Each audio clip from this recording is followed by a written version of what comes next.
안녕하세요. 마흔 초반에 새 출발을 하게 된 여자입니다.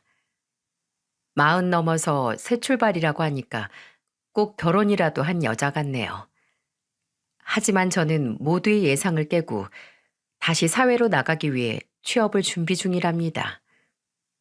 요즘 젊은 사람들도 힘들다는 취업을 이 나이에 하려다 보니 힘든 점도 있지만 그동안 제가 겪었던 사건들에 비하면 누워서 떡 먹기예요. 제 인생은 한 줄로 말하면 그야말로 산전수전, 공중전이 따로 없답니다. 엄살처럼 들릴 수 있지만 제 사연 끝까지 들어보시면 세상에 이렇게 불쌍한 인생도 있구나 하는 말이 절로 나올지도 모릅니다. 제 기구한 팔자의 시작은 바람난 엄마와 백수 아버지로부터 시작됐죠. 이 짧은 한 줄만 봐도 진짜 답 없는 가족이지 않습니까?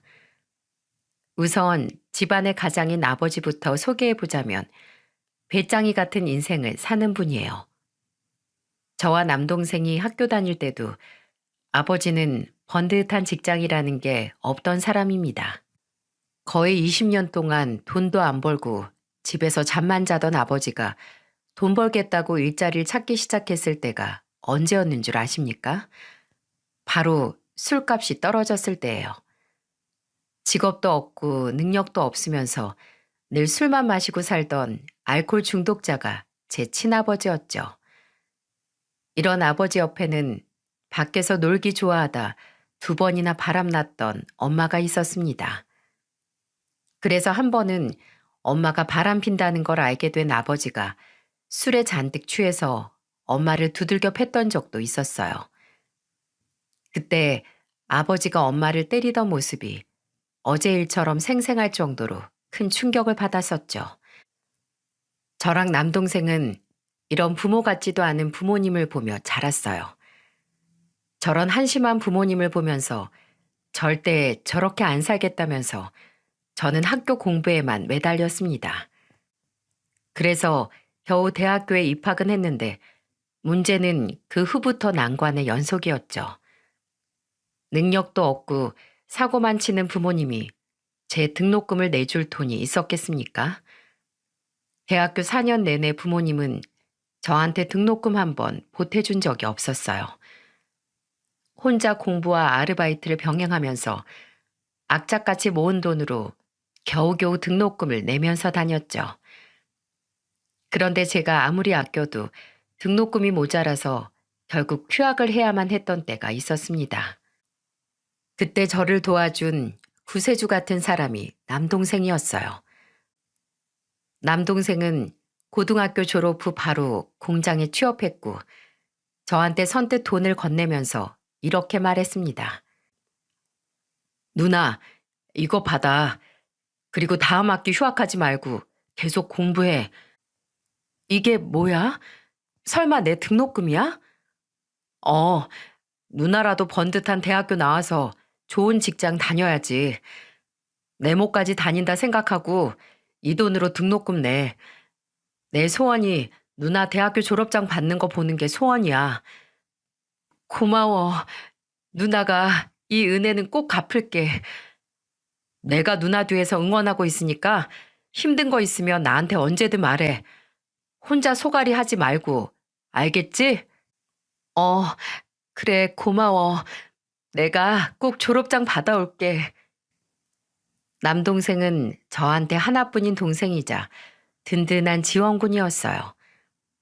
아마 저는 남동생이 없었다면 대학교 졸업은 물론이고 지금처럼 살지도 못했을지도 모릅니다. 그만큼 남동생은 저한테 세상에 둘도 없는 각별한 존재였죠. 뒤에서 묵묵히 저를 도와주며 응원해주는 남동생 덕분에 저는 무사히 대학교를 졸업할 수 있었습니다. 대학교 졸업식 때 남동생이 와서 같이 많이 울었던 기억이 나네요. 그렇게 대학교 졸업 후 일반 회사에 입사했고 드디어 남들처럼 살 수 있겠구나 싶었습니다.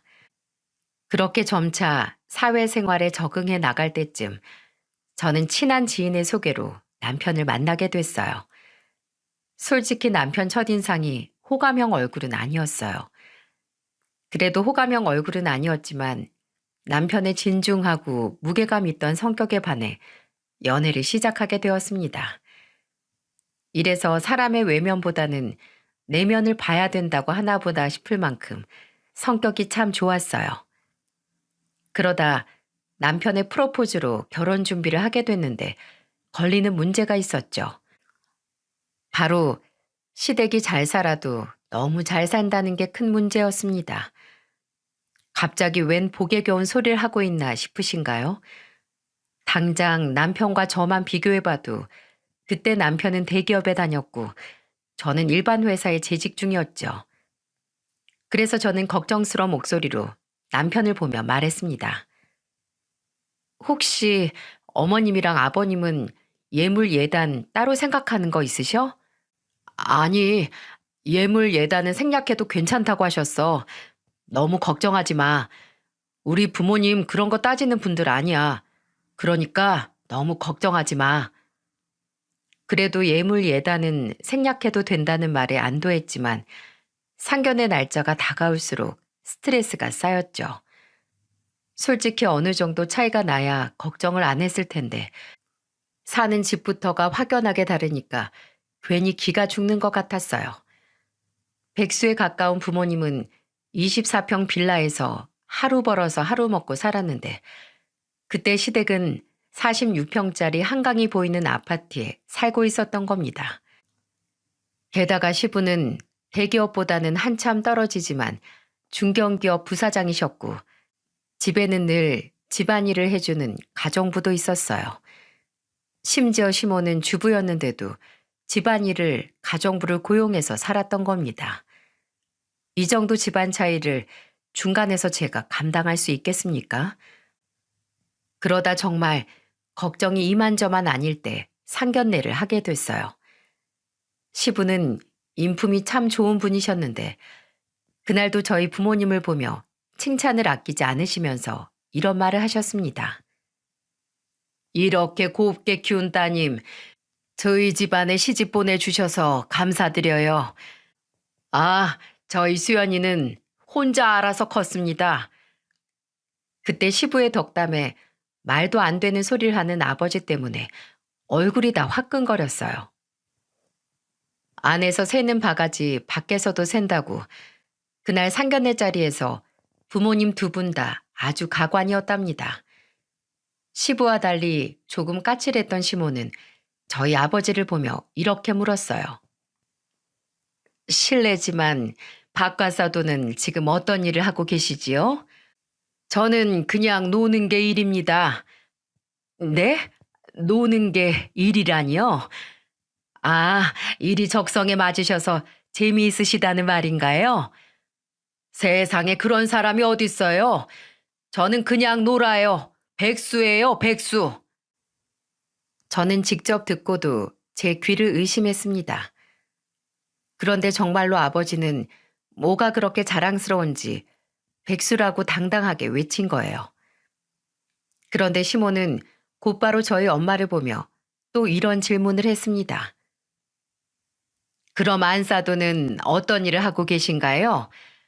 아, 저는 뭐 이것저것 그래요. 구체적으로 어떤 일을 하신다는 건가요? 사실 저도 거의 반백수나 마찬가지예요. 그때 시모의 표정은 제가 지금도 잊혀지지 않을 만큼 생생하게 기억이 나요. 부모님이 당당하게 백수라고 하는 말을 듣고 어이가 없었는지 시모는 그 자리에서 냉수를 두 잔이나 들이켰죠. 세상에 부모가 딸 상견례 자리에서 이럴 수 있는 겁니까?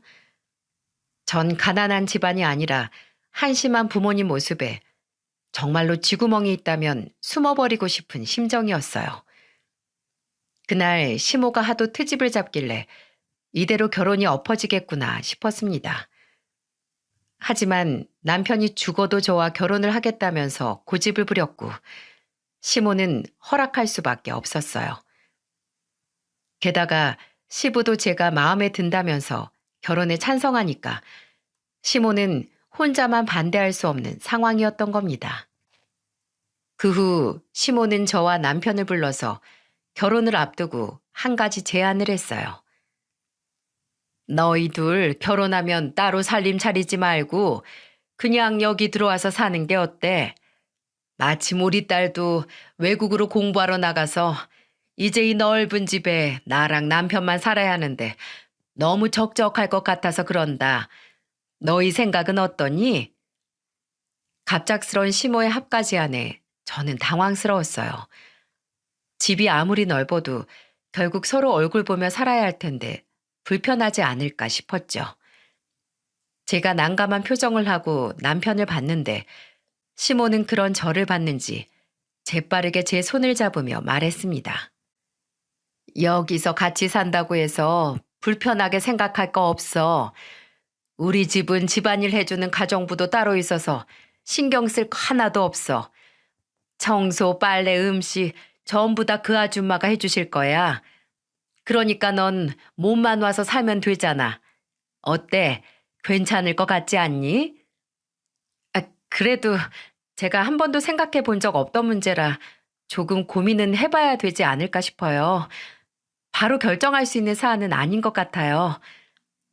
그럼 딱 2년만 살아봐. 그 후에는 내가 독립시켜 주마. 너도 여기서 어깨너머로 살림 배운다 생각하고 살면 좋잖아. 어머님 말씀은 잘 알아요. 그래도 저한테 조금만 시간을 주세요.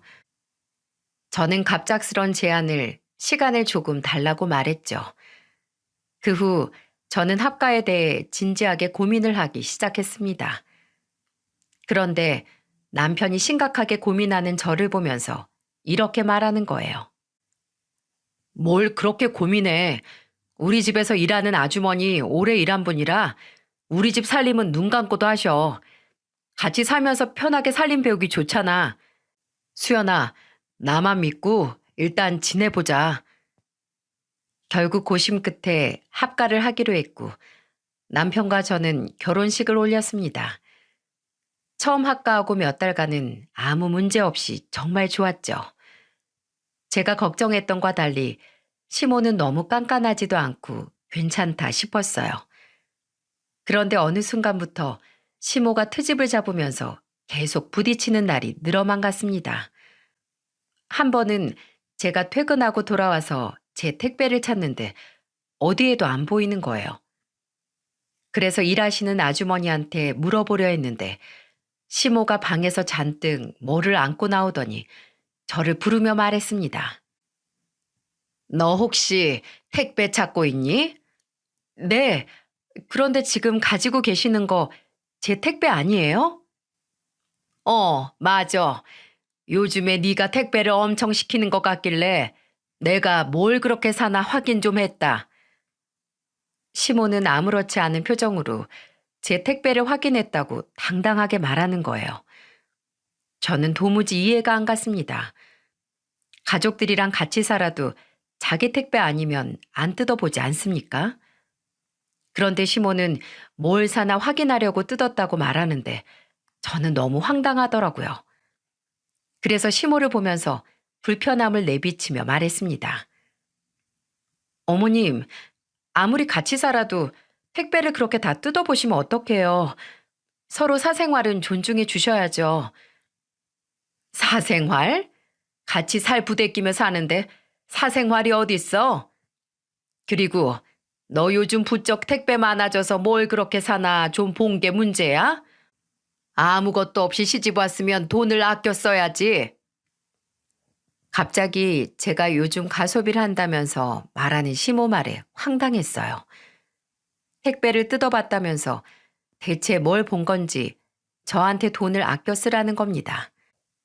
그 택배 거의 대부분 남편이 제 아이디로 주문한 물건들이었는데 남성용 로션이나 노트북 가방 같은 것들은 다 남편 거였죠. 그래서 저는 시모한테 어이가 없다는 듯 말했습니다. 그 택배 전부 다 제 거 아니에요. 남편이 제 아이디로 주문해서 이름만 제 이름이지 물건은 거의 남편 거라고요. 내 아들이 택배를 그렇게 많이 시킨다고? 그럴 리가 없는데. 당황한 시모는 그럴 리가 없다면서 횡설수설했고 그때 마침 퇴근해서 돌아온 남편과 딱 마주친 겁니다. 시모는 구원자라도 만난 듯 남편을 보고 요새 택배 뭘 그렇게 산 거냐면서 꼬치꼬치 캐물었어요. 그러자 남편은 별거 아니라는 듯 말했습니다. 아, 계절 바뀌면서 로션도 사고 노트북 가방도 새로 바꾸고 이것저것 샀지. 왜? 나 원래 택배 잘 시켰는데? 그동안은 신경 안 쓰더니 왜 그래? 아무것도 모르는 남편은 의아한 듯 시모를 보면서 말했어요. 그러자 시모는 남편의 말에 망연자실한 표정이었죠. 그러더니 갑자기 정색을 하면서 저를 보더니 날카로운 목소리로 말했습니다. 너 말이야. 저번에 보니까 원피스 샀더라. 잘 사는 집에 시집 오니까 이제 막 원피스도 사고 그러고 싶어? 그리고 넌 회사도 그저 그렇고 집안은 아예 별 볼 일도 없으면서 왜 그렇게 돈을 아낄 줄을 몰라? 아유, 속 터져. 저 옷 하나 산 거예요. 정말 쓸데없는 것까지 전부 산 사람은 남편인데 왜 저한테만 그러세요, 어머님? 그리고 애초에 택배를 왜 뜯어보시냐고요? 시모한테 저는 왜 택배를 뜯어보냐고 화를 냈고 옆에 있던 남편은 저와 시모의 대화를 듣다가 깜짝 놀란 목소리로 시모를 보며 말했어요. 엄마, 우리 택배를 왜 뜯어봐? 그럼 여태 그거 다 뜯어둔 사람이 엄마였어? 같이 살아도 지킬 건 지켜야지. 나는 그냥 궁금해서 그랬지, 궁금해서. 지금도 없는 집이다 뭐다 하면서 잔소리를 하고 있는데 뭘 그냥 궁금해서 봤다는 거야? 앞으로 우리 택배는 뜯어보지 마. 같이 좋게 살려면 말 한마디도 조심해야지.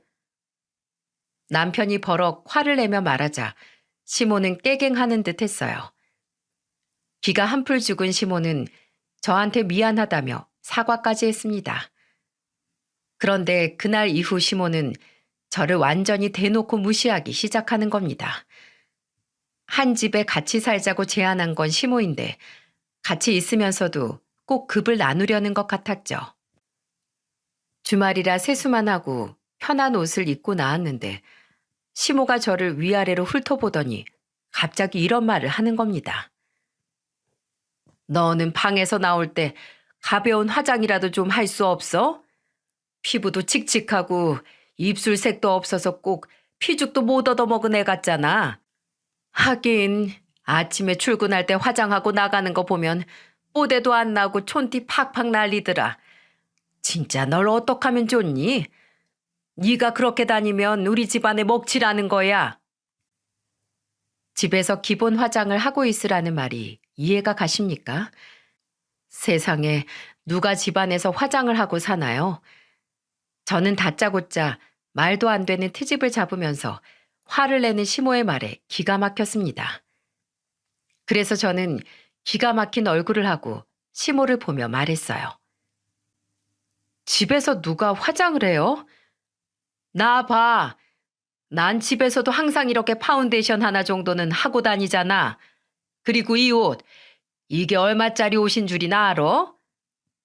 사소한 거 신경 쓰시는 분이 왜 옷에 있는 단추는 신경 안 쓰세요? 맨 위에 있는 단추 터질 것 같아요. 거울 좀 보세요. 제가 시모를 보면서 옷이 곧 터질 것 같다고 하니까 시모는 깜짝 놀란 얼굴로 전신 거울을 보러 방으로 갔습니다.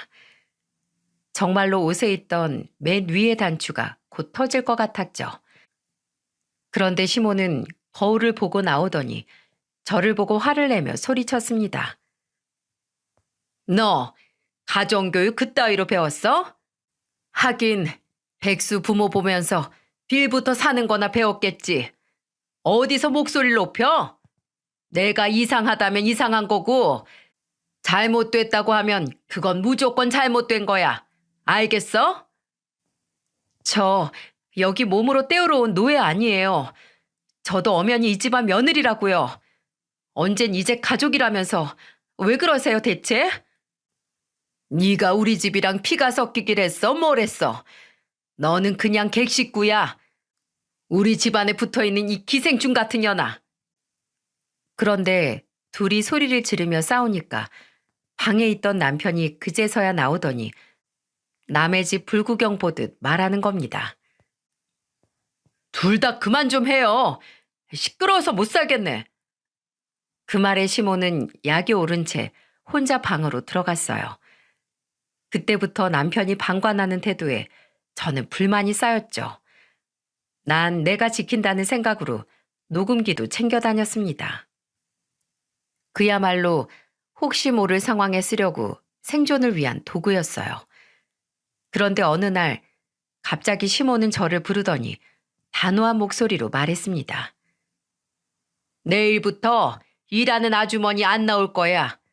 그러니까 너 회사 그만두고 나랑 같이 살림이나 하자. 네? 회사를 그렇게 갑자기 어떻게 그만둬요? 어차피 너 집에서부터 회사까지 멀기도 하고 임신하고 나면 더 다니기도 힘들 텐데 뭐하러 버티고 있어? 지금부터 미리 배운다 생각하고 집에서 살림하는 게 낫지. 이 집 넓어서 나 혼자는 못해. 그러니까 너랑 나랑 같이 해야지. 시모는 네 식구 사는 집인데 혼자서 살림을 어떻게 하냐면서 저한테 회사를 그만두고 집안일을 같이 하라고 하는 거예요. 저는 곰곰이 생각을 해보다가 어차피 제가 회사 다닌다고 고집부려도 회사 다니면서 살림까지 도맡아 할 것 같았죠. 최악의 상황을 피하려고 회사를 그만두고 시모와 같이 살림하는 걸 택했던 거예요. 이 선택이 제 인생을 흔들어 놓을 줄도 모르고 섣불리 생각한 겁니다. 꼭 창살 없는 감옥에 갇혀 있다는 생각이 들 만큼 하루하루 숨이 막혔어요. 저는 차라리 시모가 약속이 있어서 외출하는 날이 가장 마음이 편했습니다. 그러다 한 번은 점심 약속이 있어서 나갔다 온 시모가 복숭아를 한 박스를 들고 들어오는 거예요. 시모는 복숭아를 선물 받았다고 자랑하더니 저한테 대뜸 검은 봉투를 들이밀면서 말했습니다. 자, 너는 복숭아 말고 이거 먹어. 이게 뭔데요? 저는 시모가 건넨 봉투를 열어보고 깜짝 놀랐어요. 그 검정 봉투 안에는 캔으로 된 황도가 들어있는 게 아니겠어요? 이게 뭔가 싶어서 시모를 보니까 시모는 저를 보면서 비웃으면서 말했습니다. 왜? 너도 복숭아 먹고 싶니? 너 이런 거 먹어도 맛 모르잖니? 너는 저런 박스에 든 복숭아보다 이런 통에 든 황도가 입에 더 잘 맞잖아. 괜히 안 먹던 거 먹으면 병 난다. 흙먼지 날리는 빌라에서 살던 애가 갑자기 사는 곳이 바뀌니까 지도 무슨 부자라도 된 줄 아네. 좋은 거 챙겨 먹다가 체하지 말고 먹던 대로 먹고 살던 대로 거지같이 살아. 대체 저한테 왜 그러세요? 그리고 어머님, 이렇게 앞뒤 다르게 행동하는 것도 엄청 없어 보이고 교양 없어 보이는 건 아세요? 뭐야? 너 지금 말 다 했어? 이런 거 어머님이나 드세요. 요즘 세상에 유치하게 누가 먹는 걸로 차별해요. 수준이 딱 어머님 답네요. 제 말에 잔뜩 화가 난 시모가 화를 내며 말했습니다. 이 망할 년이 어디 뚫린 입이라고 함부로 떠들어. 없이 사는 년 걷어줬더니 기고만장한 꼴 좀 봐. 시모가 저한테 악을 쓰면서 화를 냈고 진짜 그 상황도 지긋지긋했죠. 유치하게 먹는 걸로 차별하는 사람이 어디 있습니까? 그런데 저를 더 기가 막히게 만든 사람이 남편이었어요. 그때 시모가 저한테 악을 쓰면서 화내는데 남편은 그걸 보더니 한숨을 푹 쉬고 못 본 척 나가버렸습니다. 무슨 남의 집 싸움 보듯이 나가버리는데 어처구니가 없더라고요. 그때 시모가 귀가 찢어질 듯 소리를 지르길래 저는 귀찮다는 듯 그냥 방으로 피해버렸어요. 그런데 시모가 그런 저를 보더니 갑자기 제 머리채를 움켜잡으며 소리쳤습니다. 아! 뭐 하시는 거예요? 이 미친년이? 시애미가 말하는데 자리를 피해? 내가 오늘 너 며느리 참교육 좀 제대로 시켜줄게. 정신 나간 년을 봤나? 감히 내 말을 무시해?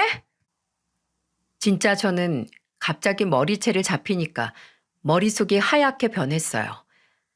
손 아기 힘은 어찌나 센지 저는 도저히 빠져나올 수도 없었고 결국 시모 머리채를 같이 잡았죠. 주방에서 한바탕 난리가 났습니다. 그러다가 결국 제풀에 지친 시모가 포기를 하면서 싸움은 일단락됐어요. 완전히 지쳐서 바닥에 널브러진 시모는 저를 보며 말했습니다. 저 독한 년, 뭘 먹고 걷길래 애가 저렇게 억세. 맨날 저 가진 거 없다고 무시하셨죠? 원래 잃을 거 하나 없는 년이 더 무서운 거예요. 어머님 저보다 더 잃을 거 많잖아요. 그러니까 적당히 하세요. 전 지쳐서 바닥에 널브러진 시모를 보며 이를 악물고 말했습니다. 이 모든 게 결혼하고 1년 반 동안 벌어진 일이었어요. 처음에는 이빨린 소리로 가족이라며 합가하자더니 가정부도 자르고 아예 저를 식모 부리듯 하려는 거였습니다. 어디에 말하고 싶어도 시부는 항상 바빴고 부모님은 관심조차 없었죠. 그때 남편은 뭐라고 했는 줄 아시나요? 저랑 시모 사이에서 본인이 너무 지친다고 말하는 겁니다. 맨날 욕먹고 싸우고 맞기까지 하는 건 전데 왜 본인이 지친다고 하는지 도무지 이해가 안 갔어요. 시모는 심지어 제가 청소기를 돌리고 있으면 저를 따라다니면서 일부러 과자 부스러기를 흘리면서 먹어요. 그래서 제가 그만하라고 소리치니까 아예 제 앞에다가 쏟아버리는 겁니다. 진짜 놀부심보가 따로 없지 않습니까? 시모 행동에 열이 받아 시모가 바닥에 쏟은 과자를 발로 다 밟아버렸죠. 그리고 청소기를 던지면서 말했습니다. 어머님이 이러신 거니까 어머님이 치우세요. 내가 왜? 당연히 네가 해야지. 난 너 이렇게 부리려고 데리고 사는 거야. 근데 네가 일을 안 하면 너랑 사는 의미가 없잖아. 노예가 노예답게 살아야지. 왜 저렇게 말이 많아? 네 시아버지 저녁 집에서 먹는다니까 알아서 치우고 저녁까지 해놔. 시모는 저한테 일을 다 미루고 들어가는데 저는 일부러 시모가 시킨 일은 하나도 안 했죠. 저도 방으로 가서 그냥 쉬어버렸어요. 얼마나 잤는지 밖은 어두워져 있었고 그날 저녁 시부 전화에 잠이 깼습니다. 시부는 전화에 대고 저한테 신이 난 목소리로 말했어요. 우리 며느리 저녁 먹었니? 네? 아니요. 아직이요. 오늘 집에서 저녁 드신다고 하셨죠? 아유, 신경 쓰지 마라. 내가 맛있는 초밥집에서 초밥 사들고 갈 테니까 기다리고 있어. 일하는 분이 없어서 힘들지? 금방 다시 구하마. 힘들어도 조금만 참거라. 내가 바빠서 신경을 못 써줘서 미안하네. 시부는 늘 이렇게 따뜻한 목소리로 저를 위로했습니다. 무슨 일이 벌어지는지 모르는데 꼭 이렇게 제가 듣고 싶던 말을 해주는 분이셨죠. 남편은 제가 시모와 어떻게 지내는지 알면서도 방관했어요. 정말 지칠 대로 지쳐있는 저한테 그날 시부의 말은 큰 위로였답니다. 저는 시부와 짧은 통화를 하고 나와보니 시모가 거실에 그대로 있는 과자 부스러기를 보고는 저를 노려봤습니다. 그러더니 그대로 옆에 있던 청소기를 던졌어요. 저는 시모가 던진 청소기를 피하려다가 다리가 꼬여서 그만 거실에 엎어지고 말았죠. 그런데 시모가 엎어진 제 앞으로 오더니 싸대기를 날리면서 소리쳤어요. 이 거지 같은 년이 이젠 내 말을 다 무시하네. 야, 네가 그러고도 무사할 것 같아? 오늘 청소기로 맞아 보고 싶어서 꺼내놓은 거야? 아니면 정말 나보고 치우라고 그대로 두고 간 거야?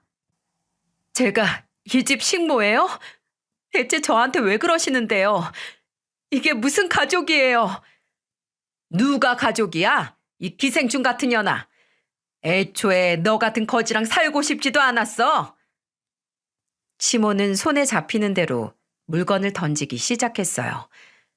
그때 저한테 리모컨 던지는 걸 보고 이러다 죽을 수도 있겠다 싶어서 황급히 신발장으로 가서 보이는 대로 신발을 신었죠. 짝짝이로 신은 줄도 모르고 저는 그대로 살기 위해 빗속을 달렸습니다. 온몸이 홀딱 젖은 채 저는 친정으로 달려갔어요. 아무리 거지 같은 집이라도 내 집이고 친정인데 당연히 그쪽으로 달렸지 않겠습니까? 작은 희망을 가지고 도착한 친정집이 보이자 망설일 것도 없이 들어갔습니다. 그리고 홀딱 젖은 채로 거실에 있던 엄마를 보고 울면서 말했어요. 엄마, 난 너무 힘들어. 나 그냥 이혼할래. 이렇게 살다가 정말 죽을 것 같아서 그래. 다 거짓말이었어. 가정부도 그만두게 하더니 하나부터 열까지 다 나만 시켰어. 엄마가 생각해도 이건 아니지 않아? 나한테 화풀이 하는 것도 아니고 욕하고 때리고 나 진짜 너무 힘들어. 엄마, 제발 나 좀 살려줘. 엄마는 제가 비를 그대로 맞고 와서는 힘들다고 말하자 황당한 표정을 짓는 겁니다. 그러더니 앞뒤 상황을 묻지도 않고 저를 보면서 정색하더니 무슨 말을 했는 줄 아시나요? 야, 이 세상에 안 힘든 사람이 어딨어? 그리고 네가 하소연할 곳은 여기가 아니라 네 시댁이지. 출가 외인이라는 말도 몰라? 넌 이제 이 집 딸이 아니고 그 집 식구야. 그리고 나한테 백날 하소연해도 난 너한테 해줄 거 없어. 그냥 참고 살아. 결혼이 다 그런 거야. 난 시집살이가 없었는 줄 알아? 나도 니네 할머니한테 엄청 당했어. 죽고 나니까 이렇게 살만하잖아. 며느리는 그런 거야. 넌 출가 외인이니까 다신 찾아오지 마라. 네 아빠 와서 일 더 커지기 전에 얼른 나가라고. 이게 지금 시댁에서부터 비를 쫄딱 맞고 달려온 딸한테 할 소린가요? 무슨 일이 있었는지 묻지도 않고 그저 참으라는 말에 저는 화가 나서 소리쳤습니다. 어떻게 그렇게 말할 수 있어? 나 엄마 딸이잖아. 그럼 내 편을 들어줘야지. 괜찮냐고 물어봐야지. 저는 절규에 가까운 말을 울먹이며 쏟아냈어요. 그러자 방에 있던 남동생이 나와서 저한테 수건을 건네줬고 엄마를 보면서 말했어요. 지금 뭐 하는 거야? 우리 크는 동안 엄마 노릇 못했으면 이럴 때 그냥 감싸 안아주기라도 해야지. 무슨 엄마 노릇? 너희 낳아준 게 내 엄마 노릇이야. 그리고 그게 끝이지. 세상에 내놓기만 하면 됐지. 너희들을 잘 키우기까지 해야 되는 거야? 내가 무슨 신이야? 그날 엄마의 진심을 알고 정말 기가 막혔네요. 낳아주면 부모 할 일은 끝난 겁니까? 제가 그때 엄마한테 바란 건 따뜻한 위로 한마디였죠. 그런데 저렇게 모진 말을 듣고 나니까 세상에 내 편은 하나도 없는 기분이었습니다. 저는 한 이틀을 친정에 있는 제 방에서 아무것도 하지 않고 누워만 있었어요. 그리고 한 이틀쯤 지났을 때 남편이 찾아왔죠. 그러더니 제가 걸어 잠그고 열어주지 않는 방문 앞에 무릎을 꿇고 빌면서 말했습니다. 여보, 내가 미안해. 내가 바쁘다는 핑계로 당신한테 소홀했어. 그렇게 힘든 상황인 줄은 꿈에도 몰랐어. 나 여기서 당신 나올 때까지 기다릴게. 남편은 정말 방문 앞에 꿇고 있었고 열리지 않는 방문에 대고 한참 동안이나 빌었어요. 그러다 아버지가 가져온 비상키로 방문이 열렸고 남편은 제 손을 잡고 울었습니다. 결국 저는 다시 남편과 이틀 만에 시댁으로 다시 갔습니다. 남편은 절대 제 손 놓지 않고 옆에 있어 주겠다며 말했죠. 그런데 시댁에 가니까 시모가 거실 한가운데 떡하니 앉아 저를 노려보고 있는 겁니다. 그러더니 시모는 이틀 만에 나타난 저를 죽일 듯이 노려보며 말했어요. 야, 친정에 말하니까 속이 시원해? 근데 친정 식구들이 너 반겨주긴 하니? 내가 네 친정에 그동안 어떻게 했는데 널 반겨주겠어? 저는 시모의 말이 어딘가 이상하게 들렸습니다. 제 친정을 그렇게 무시했는데 뭘 했다는 건지 이해가 안 갔죠. 그래서 저는 시모를 추궁하며 물었어요. 그동안 제 친정에 뭘 하셨는데요? 네? 부모님 찾아가서 욕하셨어요? 아니면 손찌검이라도 하셨냐고요? 그런데 시모는 제 말을 듣고 배를 잡고 웃더니 저를 보고 무시하듯 말했습니다. 뭐? 손찌검 했냐고? 개망신은 우리가 당했지. 부모는 돈이라면 고개를 100번이라도 조아리는데 넌 뭐가 그렇게 잘나서 목에 핏대를 세워? 잔뜩 화난 목소리로 시모가 털어놓은 사실은 충격적이었죠. 진짜 너무 쪽팔려서 그 자리에서 혀라도 깨물고 죽고 싶은 심정이었습니다. 들어보니까 아버지는 시부 회사로 찾아가 다짜고짜 사돈이라고 부르면서 아는 체를 한 거예요. 그러면서 사람들 다 있는 곳에서 시부한테 이런 부탁을 했다고 했습니다. 부사장이라더니 좋은 곳에서 일하고 있었네요. 건물이 이렇게 큰데 청소나 경비 이런 일거리 좀 없을까요? 아니면 주차요원도 괜찮아요. 아, 요즘 입에 풀칠하기 힘들어서 그런데 일자리 좀 줘봐요. 사돈 좋다는 게 뭡니까? 시부는 아나무인으로 일자리 달라고 우기는 저희 아버지를 정중히 밖으로 데리고 나가 이렇게 말했다고 했어요. 사돈, 지금은 일자리가 없고 나중에 차차 생기면 그때 연락드릴게요. 그러니까 불쑥 이렇게 찾아오지 마십시오. 그 대신 얼마 안 되지만 우선 보태 쓰십시오. 그때 아버지가 시부한테 받은 돈이 무려 500만 원이었다는 겁니다. 아버지는 액수를 확인하고는 자존심도 없는지 낼름 받아갔던 거예요. 그런데 시댁에 돈을 받아간 건 아버지뿐만이 아니었어요. 글쎄 엄마마저 시모한테 전화해서 3번이나 돈을 빌려간 거예요. 처음에는 750만 원, 두 번째는 2100만 원, 마지막은 800만 원, 총 이렇게 3번이나 됐던 거죠. 1년 반 동안이나 절 까맣게 속이고 부모라는 것들이 이런 짓을 하고 있던 거예요. 제가 알면 화낼 게 뻔하니까 아예 알리지도 않았던 거고요. 그러니 시모가 저를 얼마나 우습게 봤겠습니까? 안 그래도 무시하던 며느리였는데 사돈이라는 사람들 찾아와서 굽신거리기까지 하니까 정말 우스웠겠죠. 여기서 저는 그냥 돈의 노예일 뿐 사람이 아니었던 겁니다. 그래서 저는 시모를 보면서 말했어요. 저 이혼할게요. 이대로 못 살아요. 너 이혼하려면 네 부모가 가져간 돈 전부 갚고 이혼해야 되는데 너 돈 있니? 어머님, 지금 저한테 실수하신 거예요. 아니지. 이제 어머님도 아니잖아요. 아줌마, 그동안 나한테 했던 거 나 전부 다 진단서 끊어놨어. 그리고 그거 다 아버님한테 보낼 거니까 각오하고 있어. 지금이라도 빌면 용서는 해드릴게요. 용서? 지랄하고 자빠졌네. 네가 날 왜 용서해? 너나 나한테 빌어. 그래. 그럼 요즘 세상에 시어머니가 며느리 때리면 어떻게 되는지 한번 당해봐요. 사람은 꼭 이렇게 당해봐야 알지. 어디 끝까지 한번 가봐요 어디. 저는 미리 남동생한테 맡겨둔 상자를 퀵으로 보내라고 전화를 했어요. 그렇게 미리 받아둔 진단서와 증거 영상들이 시부한테 무사히 전달될 수 있었죠. 집에서 시부한테 주면 시모가 난동을 부리면서 전부 찢어버릴 것 같았기에 미리 남동생한테 부탁을 해뒀습니다. 방관자나 다름없던 남편보다 그때는 시부가 가장 믿을 만한 사람이었어요.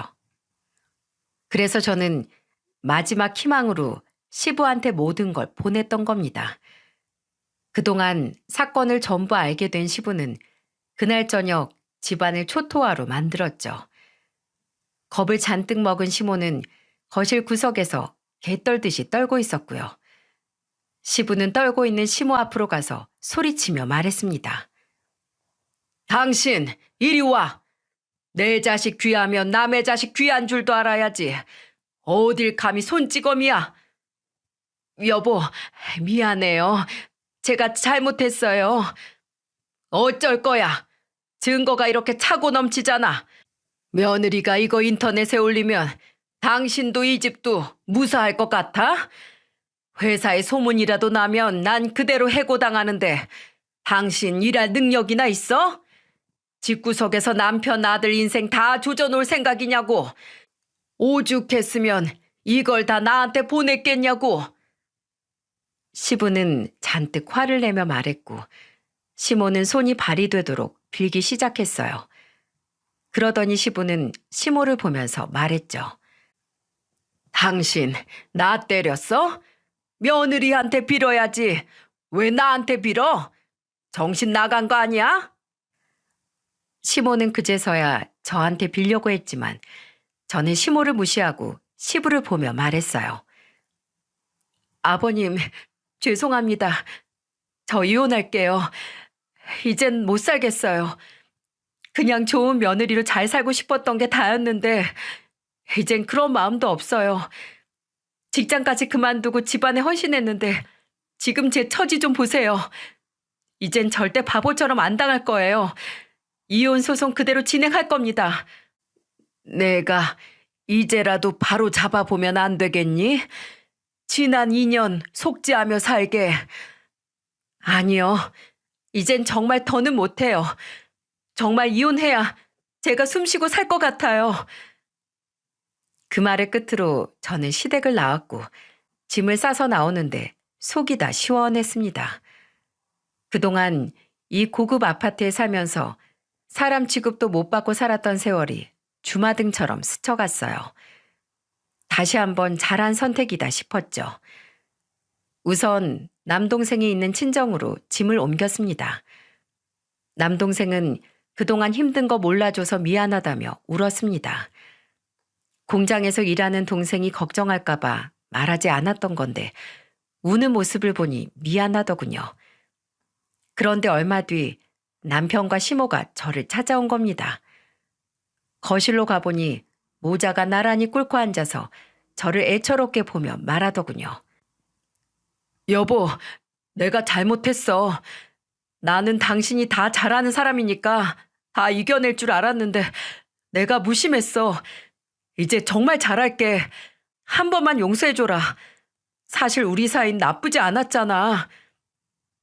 당신 밖에서 하하호호 하면서 떠들면서 살 때 난 매일같이 울었어. 근데 그거 하나도 몰라주던 당신 보면서 진짜 이런 인간이랑 못 산다고 100번도 더 생각했어. 이미 끝난 사이 되돌리려고 하지 마. 그만 돌아가. 제가 남편을 매몰차게 거절하자 시모는 돌아서려는 저를 잡으며 말했습니다. 내가 잘못했다. 한 번만 마음 돌려다오. 이렇게 둘 다 이혼 딱지만 붙잖아. 그리고 2년 살고 이혼당하면 우리 아들 꼴도 우습고 남들이 다 손가락질해. 지금 아들 걱정하시는 거예요? 사과도 어쩔 수 없이 하는 거네요. 아줌마, 그냥 더 추해지기 전에 나가세요. 소리치며 나가라고 등 떠미는데 그때 저를 말리는 사람이 엄마였습니다. 그 상황에 시모뺨을 날려주는 것도 아니고 저를 왜 말려는 줄 아세요? 수연아, 이렇게까지 하면 너도 한번 용서해주는 미덕이 있어야지. 미덕? 무슨 미덕? 지금 엄마가 저 아줌마 뺨을 날려야지. 날 왜 말려? 어디서 배운 버르장머리야? 내가 너 낳아서 길러줬으면 부모 은혜를 알고 공경해야지. 어디서 소리 질러? 저는 엄마의 태도에 눈물이 왈칵 났습니다. 그런데 그때 남동생이 화장실에서 세숫대야를 가지고 나오더니 남편과 시어머니한테 물을 끼얹는 거예요. 마른 하늘에 물벼락 맞은 남편과 시모는 소리를 지르며 외쳤습니다. 이게 뭐야? 머리부터 발끝까지 물에 빠진 생쥐꼴이 된 시모와 남편은 물을 닦으려고 애썼어요. 그런데 그때 남동생은 세숫대야에 물을 또 떠오더니 엄마한테도 끼얹었습니다. 갑작스러운 물벼락에 엄마도 소리를 지르는데 그 상황에 남동생만 평온했어요. 저는 너무 놀라 벙찐 표정을 한 채 남동생을 바라봤죠. 남동생은 쫄딱 젖은 세 사람을 보면서 말했습니다. 니들이 인간이야? 왜 우리 누나한테 그러는 거야? 돈만 있으면 사람 막 굴려도 될 것 같아? 우리 누나가 당신들 봉이야 뭐야? 돈으로 다 얻을 수 있을 것 같지? 천만에 그깟 돈으로 절대 사람 마음은 움직일 수 없어. 그래서 사람인 거야. 싫다는 사람 찾아와서 억지로 있어봐야 마음 안 바뀌니까 당장 나가요, 당장. 그런데 남편 놈이 끝까지 안 나가고 버티자 남동생은 남편을 보며 말했어요. 세숫대야로 맞아야 나갑니까? 당장 나가라고. 어디 한번 던져봐. 아이고, 처남, 미안해. 다음에 올게. 바보 같은 모자가 도망가고 사라지자 혼자 남은 엄마는 남동생을 보며 소리쳤어요. 너 엄마한테 이게 무슨 짓이야? 엄마? 누가 엄마야? 당신이? 바람나서 자식들 팽개치고 나갈 땐 언제고 이제 와서 엄마래? 나 오늘부로 누나랑 나가서 살 거니까 찾지 마. 그때 저한테 흑기사 갔던 남동생은 제가 이혼을 준비한다는 걸 알고 미리 작은 빌라를 구해놨더라고요. 이미 부모님 만행을 전부 알았으니 남동생도 마음이 안 좋았겠죠. 남동생이 나가자는 말에 저는 짐을 대충 싸서 남동생을 따라 새 집으로 향했습니다. 남동생과 같이 간 빌라는 방 2개, 거실 하나인 아늑한 곳이었어요. 이제야 정말 내 집에 온 것처럼 편안했죠. 그곳에서 저는 이혼 소송을 시작했고 시부의 제안으로 마지막으로 따로 만나게 됐습니다. 시부는 저를 보며 진지한 목소리로 말하셨어요. 이제는 정말 끝인 것 같다. 네 마음이 그렇다는데 어떻게 돌리겠어. 이혼하고 새 출발해라. 그리고 이건 1억이다. 이건 그냥 내 마음이니까 받아주면 좋겠다. 이혼 소송 위자료와는 상관없으니까 신경 쓰지 말고. 못난 아들 만나서 고생만 시킨 것 같아 미안하구나. 앞으로도 응원할 테니 잘 살거라. 그 마지막 순간에도 시부는 끝까지 제 편에 서주셨습니다. 내 인생에 저런 따뜻한 분을 또 만날 수 있을까 아쉽기까지 했어요. 그리고 그 후 시부는 소송을 길게 끌고 싶지 않았는지 생각했던 기간보다 소송은 짧게 끝났죠. 위자료도 넉넉하게 받아서 그나마 다행이다 생각했습니다. 아이도 없어서 남편과의 유혼은 쉽게 정리됐어요. 오히려 이렇게 쉽게 정리되니까 참고 살았던 인연이 허무하게 느껴졌죠. 이혼하고 광명 찾았다는 말처럼 지금은 남동생과 둘이 잘 살고 있답니다. 그런데 가끔씩 부모라는 것들이 관리비 낼 돈이 없다면서 절 찾아오는 거예요. 하지만 남동생이 그 꼴을 잠잠코 지켜보겠습니까? 이번에는 들통에 물을 한가득 담아 뿌려버렸습니다. 그리고는 36개 주랭랑을 치는 아버지 뒷모습을 보고 소리쳤어요. 먹고 죽을래도 돈 한 푼 없으니까 같이 죽을 거 아니면 영영 오지 마. 진짜 이게 부모와 자식 사이인지 악연인지 구분이 안 가지 않나요? 정말 원수 같던 부모 등지고 나니까 이제야 살 것 같습니다. 남동생도 진작에 이렇게 살 걸 그랬다면서 속이 다 시원하다고 하네요. 고생 끝에 낙이 온다고 힘든 시간 지내고 나니까 이렇게 사라지는 것 같습니다. 저랑 이혼한 남편 놈은 여전히 회사를 다니면서 살고 있지만 시모는 봉사활동을 다닌다는 소식을 들었어요. 시부가 집에서 한가하니까 이상한 짓을 하는 것 같다고 시부가 정한 봉사 시간을 채울 때까지 봉사를 다니라고 했다는 겁니다. 진짜 시부만이 할 수 있는 발상이라고 생각했죠. 이제는 제 인생에 좋은 사람들만 가득했으면 좋겠습니다. 좋은 친구들도 사귀고 다시 제가 할 수 있는 일자리를 찾아 성실하게 살아보려고 합니다. 제 긴 사연은 여기까지지만 제 인생은 앞으로도 계속 흐를 거예요. 그러니 따뜻한 응원의 댓글 많이 남겨주시면 남동생과 가슴에 새기고 힘차게 잘 살아가겠습니다.